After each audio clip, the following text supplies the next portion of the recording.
Halo, selamat malam sahabat Bingkai, berjumpa kembali bersama saya dalam Bingkai untuk malam hari ini. Kami akan menyajikan informasi-informasi dan peristiwa yang terjadi di sekitar kita. Dan sahabat, inilah informasi yang selengkapnya.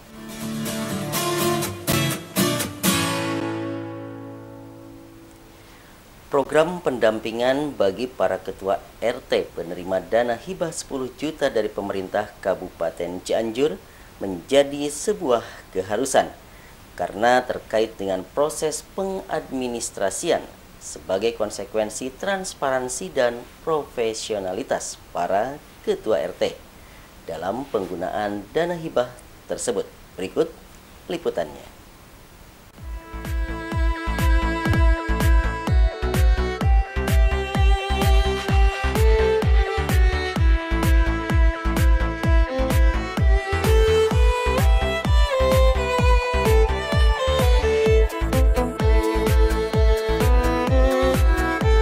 Pendampingan dalam rangka melaksanakan sebuah program sudah menjadi sebuah keharusan bagi lembaga yang bersangkutan.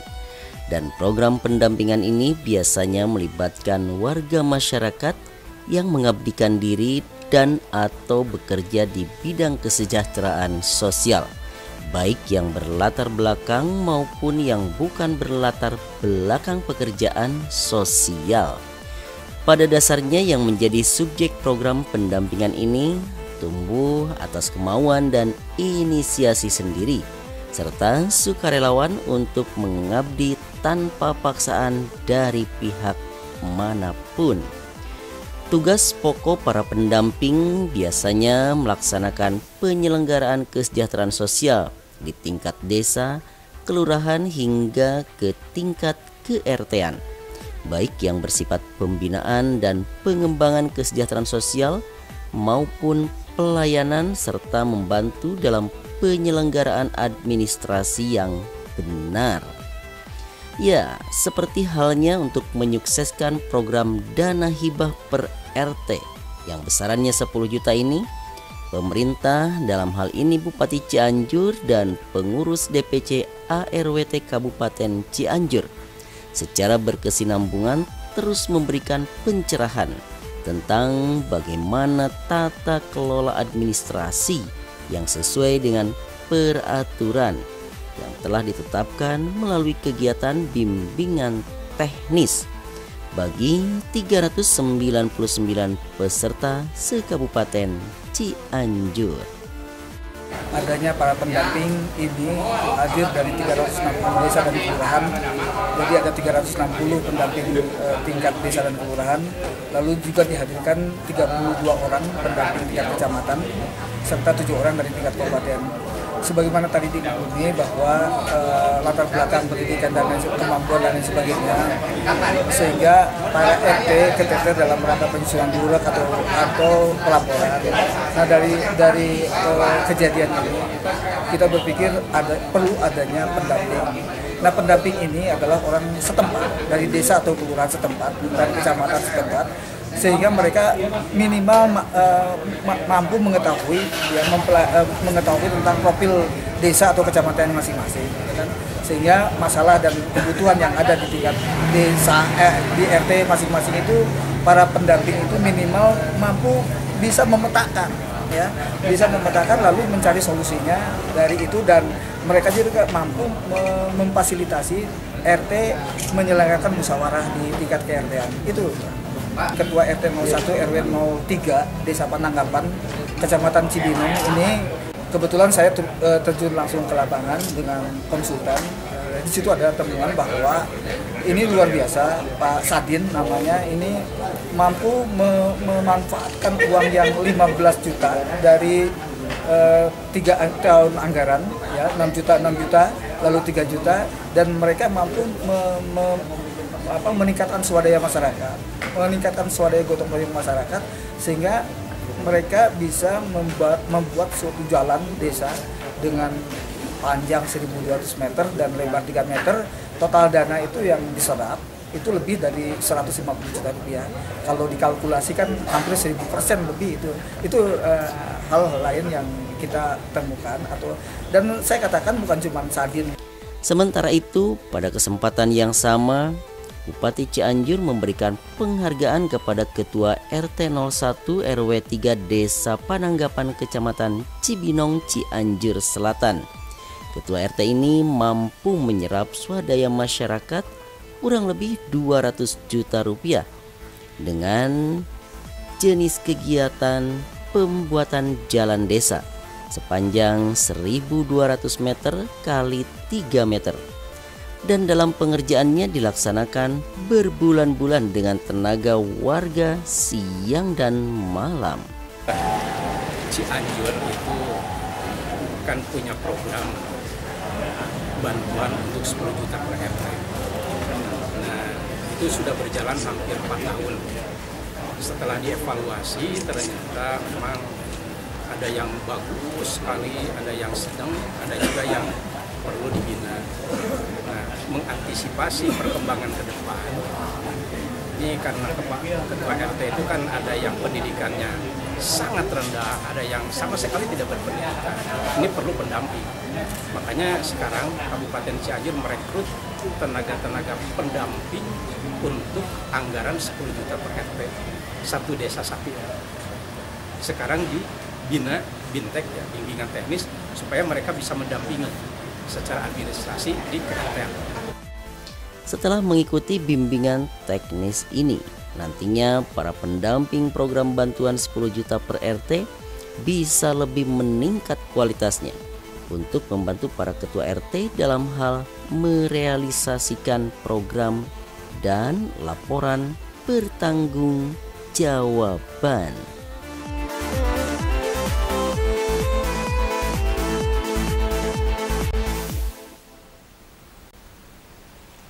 Sahabat Bingkai, lagi-lagi saya akan berbagi berita bahagia. Ya, kita patut berbahagia dengan pasangan pengantin baru, Andri dan Angelina, yang tengah menggelar syukur nikmat atau resepsi pernikahannya.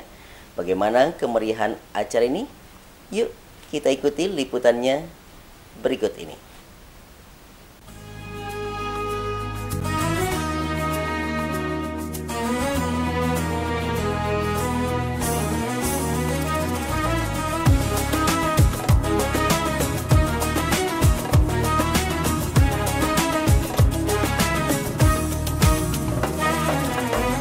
Jodoh, rejeki, dan maut ada di tangan Tuhan. Tidak ada yang akan mengetahui hal tersebut selain atas kehendaknya. Begitu pula dengan yang dirasakan Indra dan Angelina. Sepasang insan ini dipertemukan untuk membina rumah tangga karena Allah Subhanahu wa Ta'ala. Indra yang terlahir dari pasangan pengusaha di Cianjur ini memilih Angelina sebagai pasangan hidup untuk meraih ridho dan pahala dari Sang Maha Pencipta. Dukungan yang ikhlas dari kedua orang tua dan keluarga besar mereka menghantarkan pengantin baru ini hingga akhirnya duduk bersanding di pelaminan bak raja sehari. Sebagai tanda syukur nikmat dari keluarga besar kepada Allah Subhanahu wa Ta'ala, aneka hiburan pengantar pun turut menyemarakan perhelatan akbar dan monumental. Dapat kita saksikan tarian pengantar pasangan pengantin menuju singgasana hingga hiburan musik lainnya yang menggema di sebuah gedung pertemuan dengan kapasitas 5.000 tamu undangan ini. Berikut ini dapat kita saksikan iring-iringan sang pengantin baru dan para pengantarnya disambut bidadari-bidadari yang menunjukkan kepiawaiannya menari di atas karpet merah.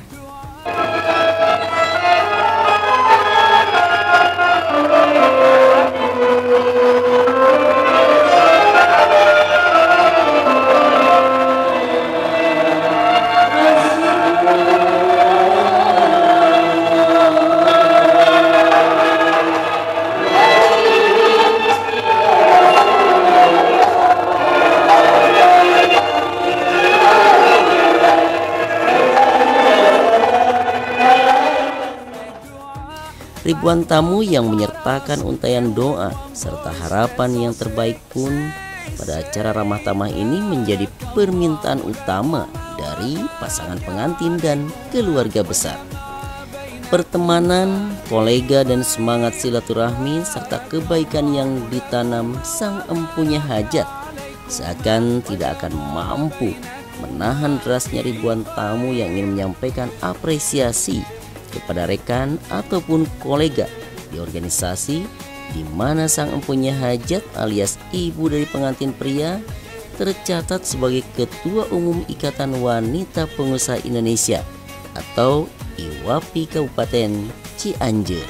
Ya, Hajah Idatu Sidawati Fauzi.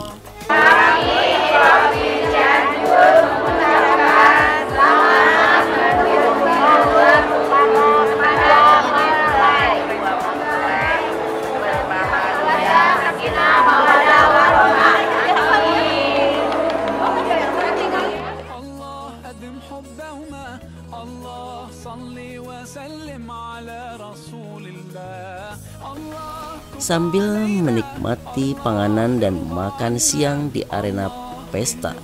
Nah, sekarang saatnya kita simak doa serta harapan dari penasihat IWAPI Kabupaten Cianjur berikut ini. Assalamualaikum warahmatullahi wabarakatuh. Saya atas nama ini Dr. Musrata mengucapkan selamat menempuh hidup baru semoga menjadi keluarga yang bawa damai pada kehidupan baik. Teriring rasa bahagia, kami keluarga besar TV Cianjur mewakili masyarakat pada umumnya menyampaikan ucapan selamat menempuh hidup baru. Semoga menjadi keluarga sakinah, mawadah, warohmah dan segera dikaruniai momongan yang soleh dan soleha.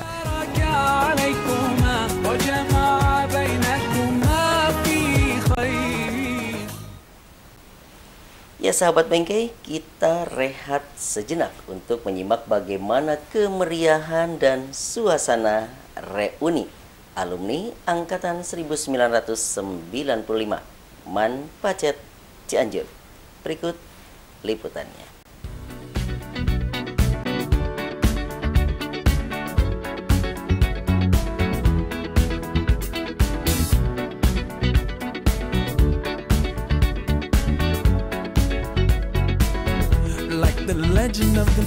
Ya sahabat bingkai, apakah Anda pernah mendatangi sebuah acara reuni?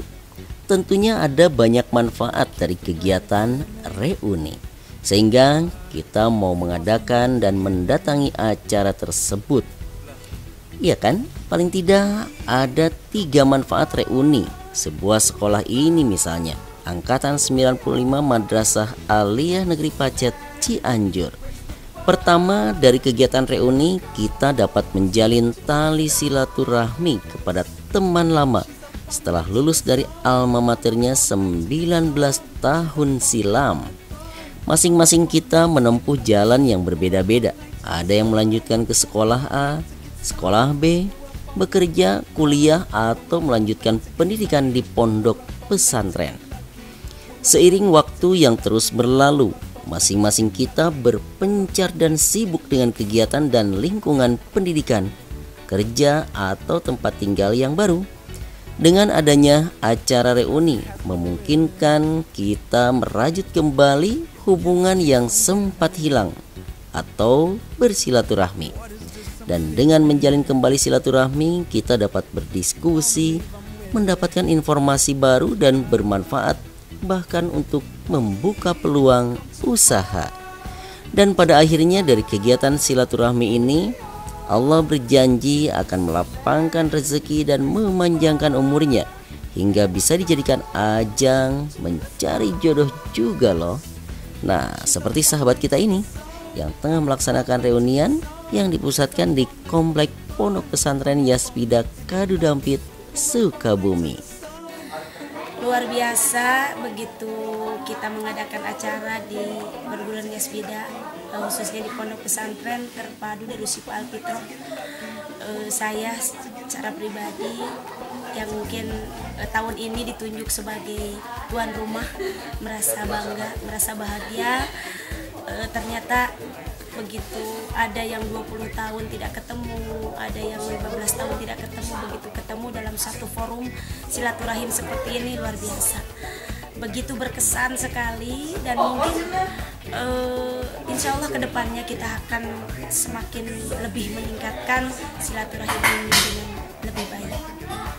Ya, terima kasih kepada sahabat-sahabat sekalian, saudaraku, teman-teman, alumni Manpacet Angkatan 95, kalian semua begitu berarti bagi pribadi saya sendiri. Tolong jalinan silaturahim ini jangan sampai putus, apalagi kita sudah punya komitmen ke depannya seperti apa. Mari kita bangun kembali persahabatan kita ketika dulu di sekolah dengan dari hari ini sampai ke depannya. Mudah-mudahan lebih baik. Oh ya, manfaat kedua dari reunian ini, kita dapat mengenang masa-masa lalu di sekolah. Selain indah dan seru, juga tak kalah pentingnya kenangan pahit semasa usia remaja. Manfaat berikutnya adalah tentu saja membahagiakan teman dan keluarga. Bisa saja reuni ini mengundang guru dan boleh juga mengajak anak dan istri. Reuni untuk angkatan 95 Manpacet yang secara formal baru kali ini dilaksanakan di Yasbida. Tetapi ini adalah merupakan bukan pertama dan yang terakhir, tetapi ini harus ditindaklanjut ke depan agar lebih meriah lagi. Kalau melihat dari antusias teman-teman terhadap acara tersebut memang cukup tinggi. Terus kemudian yang hadir sekarang hanya sekian persen, tetapi itu tidak menyurutkan kami untuk terus menindaklanjut program reuni ini. Ke depan berharap banyak bahwa yang ikut serta dalam reuni angkatan 95 Manpacet ini lebih banyak lagi, karena ke depan kita punya program yang bisa mengikat atau menjadikan keluarga besar ini menjadi utuh, menjadi lebih akrab lagi. Hikmah-hikmah yang didapat setelah pertemuan itu tidak menjadikan fitnah, itu menjadikan berkah. Nah, tentu saja acara reuni bersifat santai dan fun. Tentunya diharapkan seluruh peserta dapat bergembira bersama, termasuk anak dan istri yang diundang.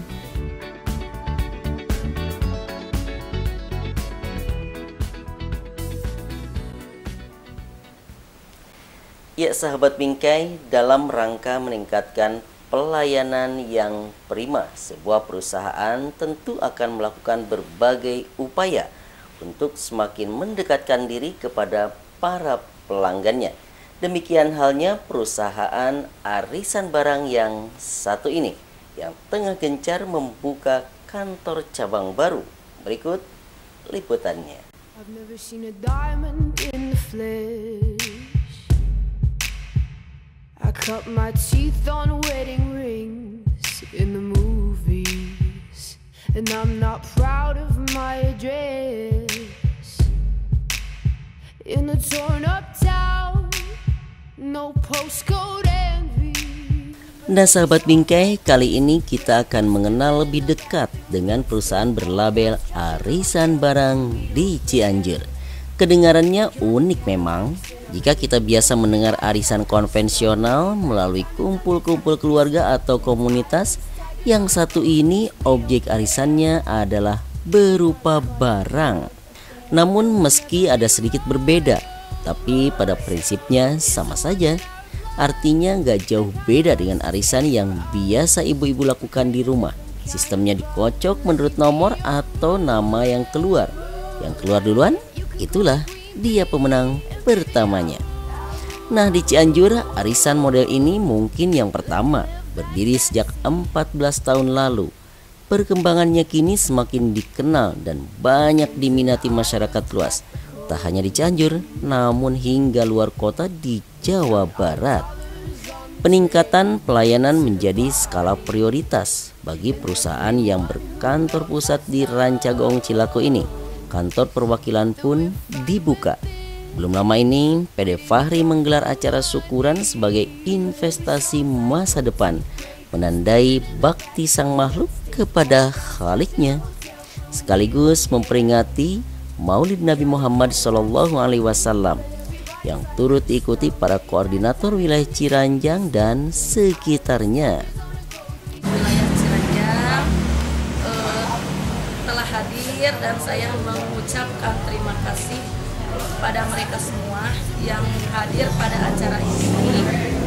Juga alhamdulillah mudah-mudahan diadakannya acara ini, semua koordinator yang hadir pada hari ini mereka bisa lebih bersemangat untuk mencari konsumen, juga insya Allah bersemangat untuk menambah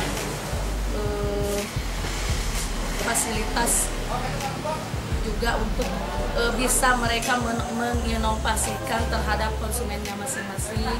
Mudah-mudahan semuanya, saya berharap kedepannya akan lebih lancar, lebih banyak konsumen, juga lebih maju dan sukses untuk wilayah Ciranjang sekitarnya. Bila sahabat bingkai ingin mencoba arisan yang satu ini, sangat mudah. Tanpa harus memiliki modal, namun menariknya bisa meraup keuntungan yang besar. Modal utama menjalankan bisnis ini hanyalah kejujuran dan kerja yang tekun, mencari pelanggan, karena semakin banyak anggota yang Anda kumpulkan, semakin besar pula bonus yang akan Anda dapatkan. Bonus yang diberikan oleh pihak pengusaha mebel kepada kita minimal 10% dari satu barang. Suatu keuntungan yang cukup lumayan buat kita yang tidak mengeluarkan modal sepeser pun. Mempermudah fasilitas pengiriman barang dan akses anggota TNI lebih cepat, pengiriman barang, permintaan barang yang diperlukan oleh anggota. Jadi ini membuka cabang di Ciranjang ini yang ketiga. Di Agus Selatan alhamdulillah udah beres di Cibinong, terus Ciranjang ini sebentar lagi Cipanas insya Allah. Targetnya ke depan mungkin ke Bandung sama Purwakarta. Itu yang selanjutnya mungkin sudah lebih mempererat tali silaturahim antar anggota. Jadi pembukaan ini kebetulan bulan Maulid Nabi, sekalian peringati Maulid Nabi SAW. Diadakan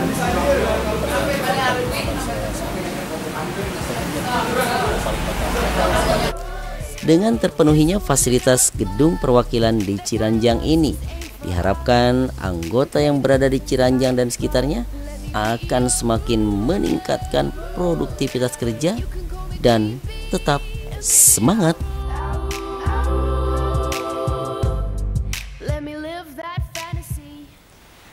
Di tengah semakin meluasnya epidemi virus HIV/AIDS di Kabupaten Cianjur, menjelang tutup tahun 2014, Komisi Penanggulangan AIDS mengisyaratkan adanya penguatan koordinasi antar pemangku kepentingan di Kabupaten Cianjur, serta peran KPA di tahun 2015. Berikut ini liputan selengkapnya.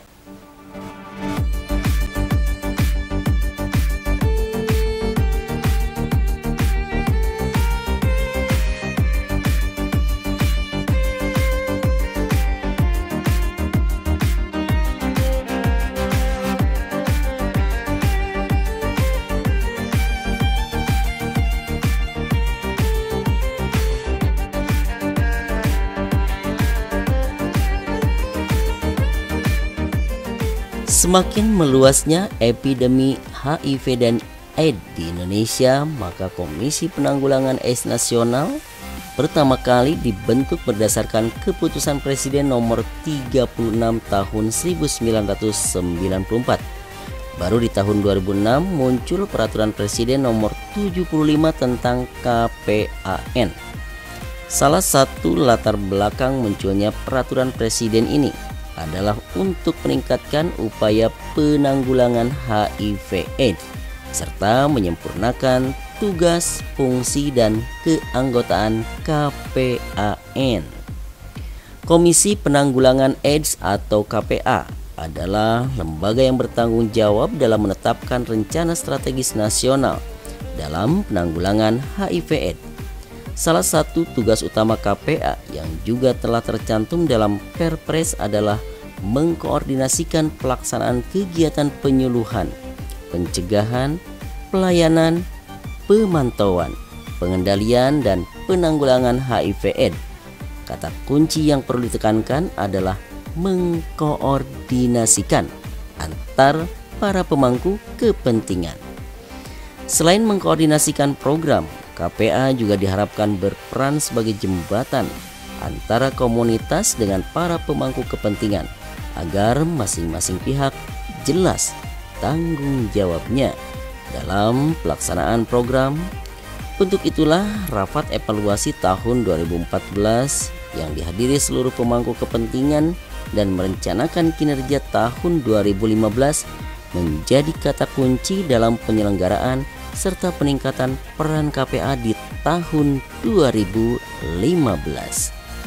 Sebagai ketua pelaksana KPA, Komisi Penanggulangan mengadakan evaluasi kerja kita tahun 2014. Ya, apakah itu evaluasi koordinasi kerja antar dinas, antar lembaga, kemudian koalisi juga masalah hasilnya, kemudian juga apa yang kita lakukan kemarin. Tentunya ternyata dari evaluasi memang untuk penyakit HIV/AIDS ini cukup mengkhawatirkan juga. Kenapa? Ternyata jumlahnya meningkat. Biasanya kita setiap tahun hanya di bawah 50 menambah yang baru. Sekarang tahun 2014 nambahnya 98 orang. Jumlahnya meningkat. Kedua, yang kena juga, yang semakin mengkhawatirkan yang meningkat adalah ibu-ibu rumah tangga. Populasi yang paling besar ibu rumah tangga itu yang sudah terkena. Tentunya ini dari hasil angka gitu. Ya.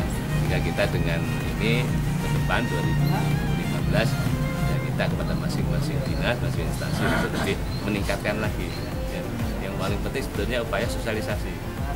Makanya rekan-rekan wartawan juga bisa mensosialisasikan apa itu penyakit HIV/AIDS, bagaimana bahayanya, awalnya dari mana mereka, ya. Karena itu adalah perubahan perilaku gitu, ya. Orang yang misalnya seks bebas, narkoba dari situ, karena sebagian besar 88% penularan lewat seks bebas. 88% untuk di Cianjur 88% melalui hubungan seks, artinya berganti-ganti pasangan. Ini kan perubahan perilaku, artinya tidak kita saja sebetulnya para alim ulama ini juga harus ikut serta supaya perilaku ini jangan terlalu meningkat lagi lah yang hubungan seks bebas itu ya.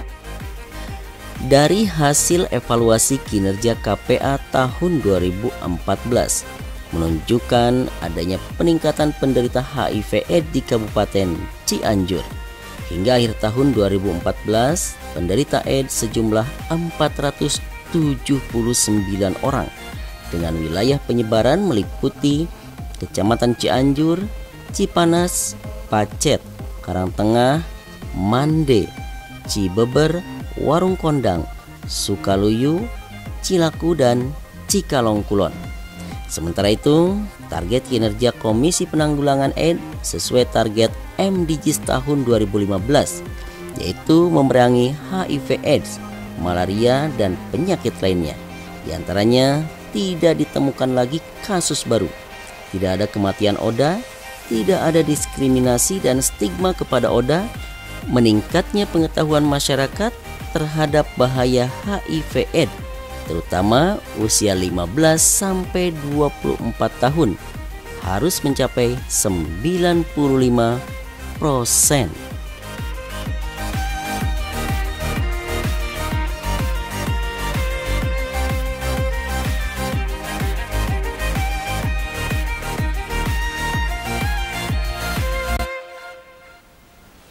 Ya sahabat Bingkai, itu tadi informasi-informasi menarik dan unik hanya untuk Anda di rumah.